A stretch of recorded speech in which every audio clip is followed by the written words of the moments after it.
বাংলাদেশে একটা বড় সমস্যা যে এই গণমাধ্যমে কালো টাকা ঢুকেছে। প্রায় ১৪০০ লোকের সাথে আমরা এই কমিশন মত বিনিময় করেছি। গণমাধ্যমের যে বর্তমান বাস্তব অবস্থা, এই বাস্তব অবস্থা একদিনের সৃষ্টি না। অনলাইন পোর্টালের যে নিবন্ধন দেওয়া হয়েছে সেটাও কোনো স্বচ্ছ, উন্মুক্ত, প্রতিযোগিতামূলক পরিস্থিতির মধ্যে দিয়ে বা পরিবেশের মধ্যে দিয়ে দেওয়া হয়নি। ঢাকার বাইরে ৯টি জায়গায় যে আমরা বিভাগীয় পর্যায়ে আশপাশের জেলাগুলো থেকে বা বিভাগগুলোর অংশ যে জেলাগুলো, সেই জেলাগুলোর প্রতিনিধিদেরকে আমন্ত্রণ জানিয়ে সেখানেও আমরা মত বিনিময় করেছি। মোট প্রায় ১৪০০ লোকের সাথে আমরা এই কমিশন মত বিনিময় করেছি এবং এই মত বিনিময়ে কি মতামত উঠে এসেছে তার বিস্তারিত বিবরণ আমাদের পরিশিষ্টের মধ্যে থাকবে। এই কমিশন গঠনের পর আমরা যেটা দেখলাম যে এই কমিশন কাজ করার ক্ষেত্রে প্রথমেই যেটা ভেবেছে যে কমিশনের গণমাধ্যমের যে বর্তমান বাস্তব অবস্থা, এই বাস্তব অবস্থা একদিনের সৃষ্টি না। এটা গণমাধ্যমের দীর্ঘদিনের যে প্রক্রিয়া পরিবর্তন, সেই পরিবর্তনের মধ্য দিয়ে এসছে।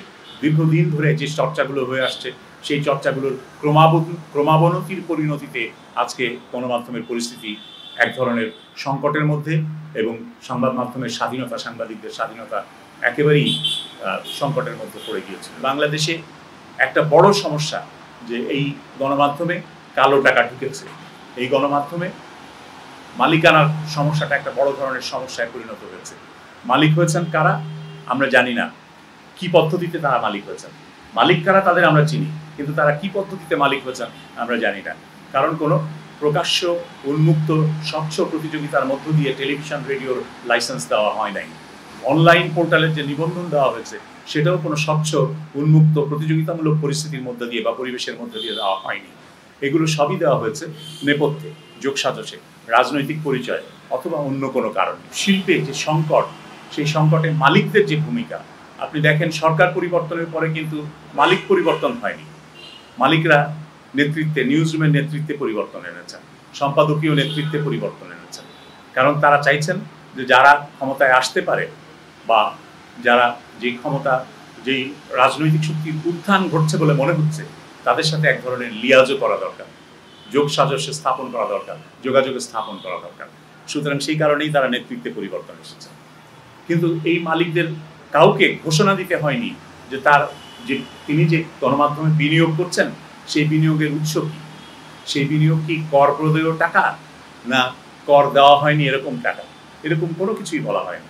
এগিয়ে চলুন জোরসে, আমানত লুঙ্গি রপ্তানিতে শীর্ষে, বিশ্বমানের লুঙ্গি। আমরা দেখেছি টেলিভিশনের লাইসেন্স যারা নিয়েছেন তাদের মিশন স্টেটমেন্ট কি ছিল।